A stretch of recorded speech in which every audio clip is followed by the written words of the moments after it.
चीन ताइवान में होगा घमासान तो किसको होगा सबसे ज्यादा नुकसान? ताइवान की बर्बादी के लिखी जाएगी दास्तान या ड्रैगन की निकल जाएगी जान? क्या अमेरिका उड़ा पाएगा चीन की गिल्ली या उसके सैनिकों का होगा बुरा हाल? जापान, अमेरिका, ताइवान की तिकड़ी क्या चीन के साथ कर पाएगी खेला? ताइवान चीन की जंग में मोदी की कौन सी प्लानिंग करेगी काम? दोस्तों, दुनिया जानती है कि ताइवान पर चीन की गिद्ध दृष्टि है। वो किसी भी तरह से ताइवान पर कब्जा करना चाहता है। इसके लिए अपने नापाक मंसूबे वो कई बार जाहिर भी कर चुका है। चीन के राष्ट्रपति सार्वजनिक मंचों से कई बार ताइवान को चीन की सीमा में शामिल करने की बात कह चुके हैं, लेकिन उनकी राह में अमेरिका एक चट्टान की तरह खड़ा है। अमेरिका के चलते ही चीन ताइवान पर हमला नहीं कर पा रहा है, क्योंकि अमेरिका से टकराने का मतलब चीन भी जानता है। शायद इसलिए वो अपनी ताकत में इजाफा कर रहा है, जिससे अमेरिका को करारा जवाब दिया जा सके। हालांकि चीन की नौसेना का अब अमेरिका भी लोहा मान चुका है, लेकिन अमेरिकी वायुसेना का आज भी कोई मुकाबला नहीं है। उसकी वायुसेना चीन पर कहर बनकर टूट सकती है। यही नहीं, ताइवान के साथ युद्ध में अमेरिका को जापान का भी साथ मिल सकता है, क्योंकि चीन से उसकी भी तगड़ी अदावत है और ताइवान से उसके व्यापारिक रिश्ते भी हैं। दोस्तों, जिस तरह चीन अमेरिका से मुकाबला करने के लिए अपनी सेना को मजबूत कर रहा है, ठीक उसी तरह चीन का मुकाबला करने के लिए जापान ने भी अपनी सुरक्षा नीति बदल दी है। अब वो रक्षा के क्षेत्र में खुद को आत्मनिर्भर बनाने की राह पर निकल चुका है। यानी अगर जंग हुई तो एक तरफ चीन अकेला होगा और दूसरी तरफ ताइवान, अमेरिका और जापान की तिकड़ी होगी। दोस्तों, यहाँ सवाल ही उठता है कि इस जंग में बाजी कौन मारेगा? क्या चीन जीत का झंडा लहराएगा या फिर ताइवान अपनी संप्रभुता को बचाने में कामयाब हो जाएगा? जंग के दौरान किसकी सबसे ज्यादा बर्बादी होगी?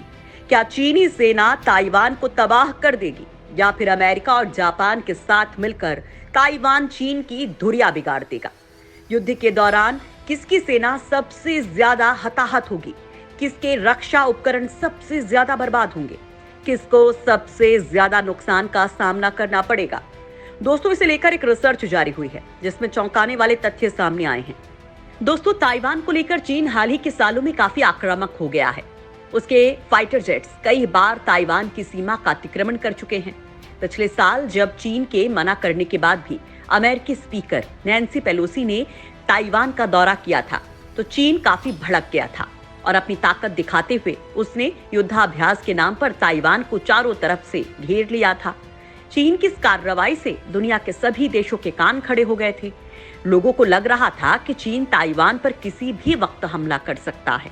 लिहाजा अमेरिका ने भी जंग के लिए कमर कस ली थी। तभी ये सवाल उठने लगे थे कि अगर जंग हुई तो कौन बादशाह साबित होगा, किसकी सेना बीस पड़ेगी और जंग में कौन किसके साथ होगा। दोस्तों, सबसे बड़ा सवाल यह है कि ताइवान और चीन की जंग में भारत की क्या भूमिका होगी? क्या भारत तटस्थ रहेगा या फिर चीन को सबक सिखाने के लिए वो ताइवान और अमेरिका के साथ मिलकर जंग के मैदान में कूदेगा? क्या अपने हवाई अड्डों को अमेरिकी वायुसेना के लिए खोल देगा? दोस्तों, जैसा कि आप जानते हैं कि चीन केवल ताइवान ही नहीं, भारतीय सीमा पर भी अतिक्रमण करना चाहता है। इसके लिए वो कई बार कोशिश भी कर चुका है, लेकिन भारतीय जाबाजों की वीरता के आगे उसकी सारी कोशिश ढेर हो जाती है। लिहाजा अगर चीन ताइवान पर हमला करता है तो भारत के पास भी उसे सबक सिखाने का बेहतरीन मौका होगा। इसलिए हिंदुस्तान को भी जंग के दौरान अमेरिका के साथ मिलकर चीन की घेराबंदी करनी चाहिए। दोस्तों, फिलहाल भारत का रुख पूरे मामले पर अभी साफ नहीं है, लेकिन अमेरिका का स्टैंड इस मामले में पूरी तरह क्लियर है। वो चीन को इसे लेकर आगाह भी कर चुका है। दोस्तों, आज के इस वीडियो में हम चीन ताइवान के बीच इसी संभावित जंग का विश्लेषण करने जा रहे हैं। आपको ये बताने जा रहे हैं कि जंग के दौरान किस देश की सबसे ज्यादा बर्बादी होगी, किस देश के सैनिक सबसे ज्यादा मारे जाएंगे, जंग का क्या नतीजा हो सकता है। जंग की ओर बढ़ रहे ताइवान और चीन, सैन्य तैयारियों में जुटे हैं दोनों देश।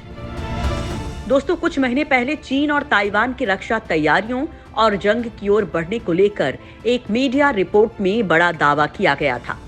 इसमें कहा गया था कि चीन ने ताइवान को अपने देश में फिर मिलाने के इरादे से अपनी सैन्य गतिविधियां बढ़ा दी हैं।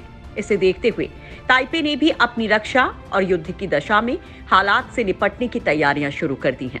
सिंगापुर पोस्ट ने चीन और ताइवान की रक्षा तैयारियों को लेकर रिपोर्ट दी थी। इसमें कहा गया था कि चीन की मंशा को भांपते हुए ताइपे ने अपनी सैन्य तैयारियां शुरू कर दी हैं।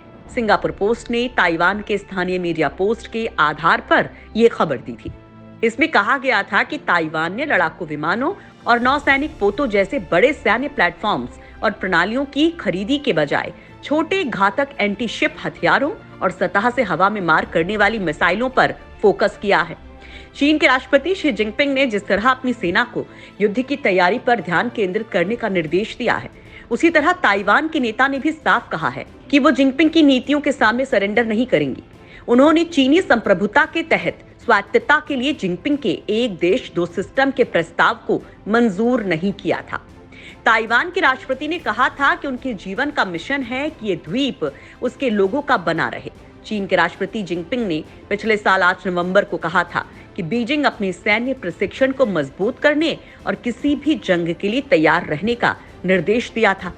उन्होंने कहा था कि चीन की सुरक्षा को लेकर अस्थिरता और अनिश्चितता बढ़ रही है। दोस्तों, आपको बता दें कि चीन ताइवान को अपना हिस्सा मानता है, जबकि वो लोकतांत्रिक रूप से निर्वाचित सरकार, सेना और करेंसी वाला एक अलग देश है। चीन ने उसे अपने अधीन करने के लिए सेना के इस्तेमाल की चेतावनी दी है, जिसके बाद जंग के बादल और गहरा गए हैं। कहा तो यहाँ तक जा रहा है कि यूक्रेन पर रूस की कार्रवाई को चीन इसलिए जायज ठहरा रहा है क्योंकि उसे भी ताइवान पर कब्जा करना है।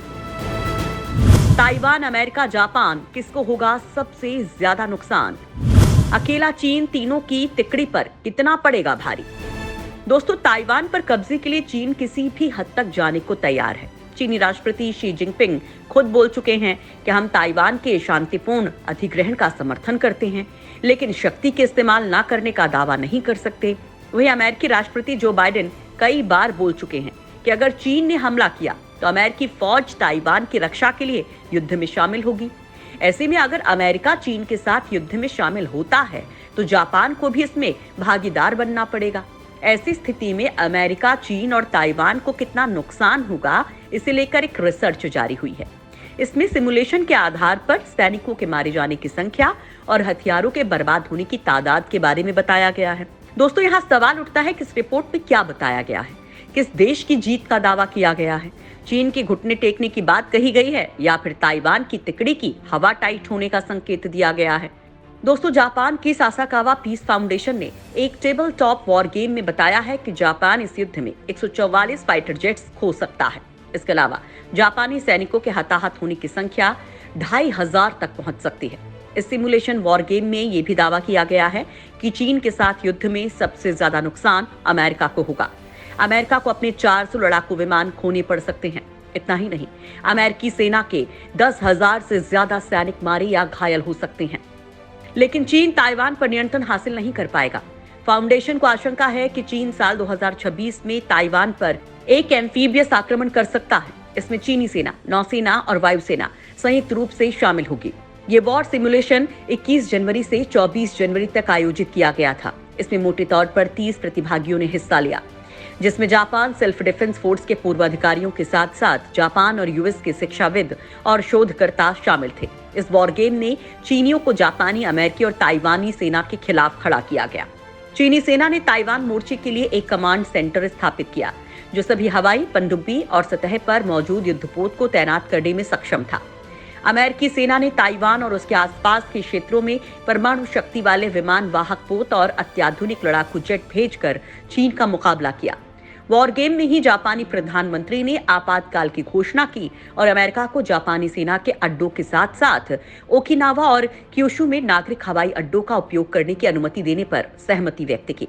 वास्तविक ताइवान संघर्ष की स्थिति में भी जापान सामूहिक आत्मरक्षा के लिए अमेरिका के साथ युद्ध में शामिल हो सकता है। जापानी सैनिक अमेरिकी सेना के साथ युद्ध में शामिल हो सकते हैं। भले ही चीन ने सीधे तौर पर जापान पर हमला न किया हो, जापान में ताइवान पर चीनी हमले को अस्तित्व के संकट के तौर पर देखा जा सकता है। इस वॉर गेम में ताइवान, अमेरिका और जापान की सेना ने चीन का कड़ा मुकाबला किया। उन्होंने चीनी मिसाइल हमले को नाकाम किया और उनके युद्धक विमानों को मार गिराया। 2 हफ्ते तक चले इस युद्ध में चीन के मिलिट्री सप्लाई को काट दिया गया और गठबंधन सेना ने ताइवान के हवाई क्षेत्र पर कब्जा कर लिया। इन परिदृश्य के अनुसार चीन ने 168 लड़ाकू जेट विमानों और 48 सैन्य परिवहन विमानों के साथ 2 विमान वाहक पोत सहित 156 युद्धपोत खो दिए।